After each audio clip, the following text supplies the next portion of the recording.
Bonjour. Alors, nous entamons aujourd'hui, lors de la 6e séance, le niveau détail réseau apport-rejet. L'idée, c'est de attirer votre attention sur le fait que les fluides et la notion de VRD, ce n'est pas uniquement une question de réseau ou de technicité ou de dimensionnement, mais ça relève aussi d'une approche globale par rapport à la question hydraulique.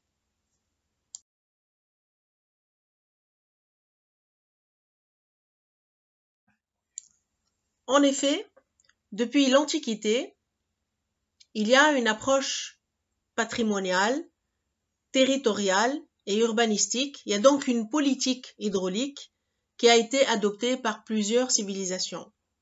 Vous connaissez certainement le bassin des Arlabites, qui sont en fait 15 bassins, qui est un système très ingénieux avec environ donc 15 bassins extramuros qui sont destinés à alimenter la ville en eau. De même, en Inde, il y a le système Chand Baori, qui est un puits traditionnel de 20 mètres de profondeur, avec 3500 marches, donc c'est un dispositif en fait spatial, c'est un dispositif urbain, c'est un dispositif monumental au service de la récupération de l'eau.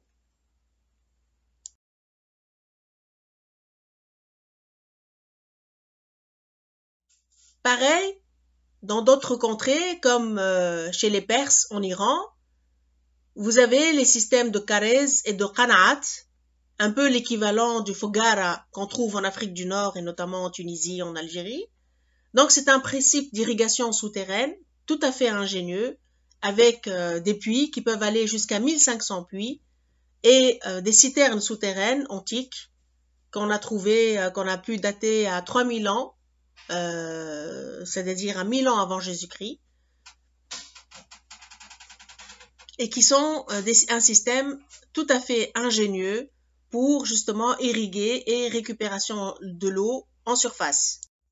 De même que les systèmes de Qanaat, vous trouvez ce qu'on appelle la Fougara en Afrique du Nord, qui existe aussi en Tunisie. Il y a d'ailleurs un architecte tunisien qui s'appelle Melek Latwi, qui a fait une thèse de doctorat en paysage sur les principes de Fogara, qui a un petit peu recensé tous les Fogara qui existaient sur notre territoire et en démontrant leurs principes, qui était le principal système d'irrigation de l'agriculture dans nos terres, notamment dans le sud.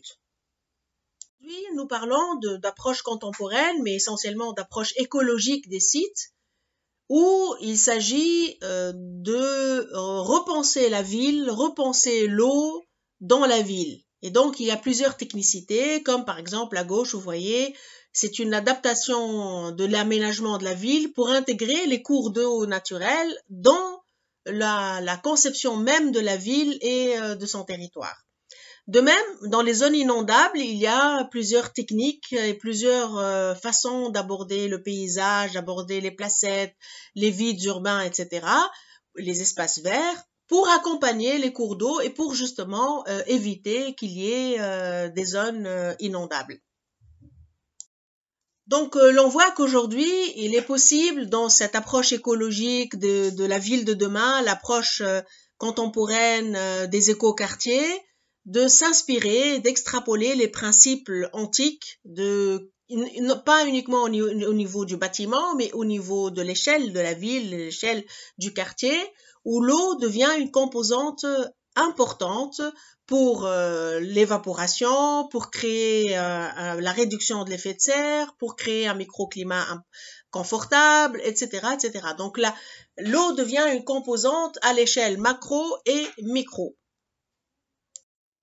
Donc finalement, l'idée, c'est d'attirer votre attention sur le fait que les réseaux doivent être pensés à l'échelle de la ville et que la perméabilité des sols, les bassins de récupération d'eau, l'approche paysagère avec étangs de récupération et redistribution participent d'une intelligence hydraulique globale de la ville et de ses sous-sols géologiques. C'est-à-dire que l'architecte ne doit pas uniquement penser son bâtiment et le poser, c'est-à-dire qu'il doit sculpter son terrain pour que justement le bâtiment et son environnement et la question de l'eau soient centrales dans sa façon de penser et son bâtiment et le site qui entoure son bâtiment.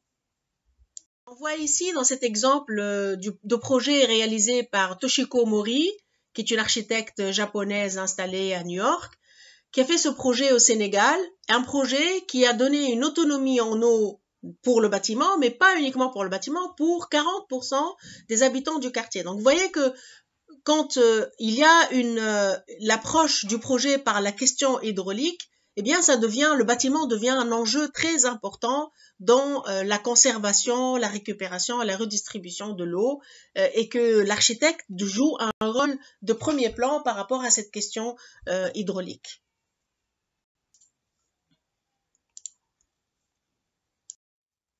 Donc on voit dans ce projet qui au début était circulaire, c'est-à-dire que le patio central était au début circulaire et après concertation avec les ingénieurs fluides, eh bien pour une optimisation de la récupération de l'eau par l'intermédiaire de cette forme qui permet d'angle qui permet les récupérations de l'eau, eh bien l'étude a mené vers un patio plus, disons, avec une forme beaucoup plus oblongue, donc allant plus vers l'ellipse que vers le cercle. Donc vous voyez que quelque part, la question de l'eau, eh bien, elle a une incidence aussi, même sur la façon de sculpter, de travailler, de penser une géométrie, une architecture, etc. Dans le projet OFAR à Jerba, je vous ai déjà montré pour parler d'une autre notion, eh bien, la récupération de l'eau était aussi une composante importante. Elle a été récupérée, les descentes d'eau pluviale ont été intégrées dans les reins de voûte. Et donc, vous voyez, pour être récupéré par la suite dans une citerne, d'une manière, une citerne d'eau, comme dans les citernes qui se faisaient d'une manière antique dans le sud de la Tunisie. Donc finalement, l'approche du projet par le point hydraulique, eh bien, c'est pas une seule solution, une solution unique, c'est des solutions qui peuvent être pensées en amont du projet, comme ce sont des solutions qui doivent être adaptées à l'architecture elle-même. Quand on est dans la voûte, quand on est dans la charpente, ce n'est pas pareil, donc on récupère pas l'eau de la même manière. Mais l'idée, c'est de se dire que la question de l'eau peut être pensée de multiples manières. Il y a des solutions qui sont adaptées et qui peuvent être aussi rapportées par la suite à l'aval, c'est-à-dire que on n'a pas pensé à l'eau, mais on peut par la suite penser à des dispositifs de récupération par le plafond, par les charpentes, par un système de réseau, etc., etc. C'est un projet, un plan conventionnel.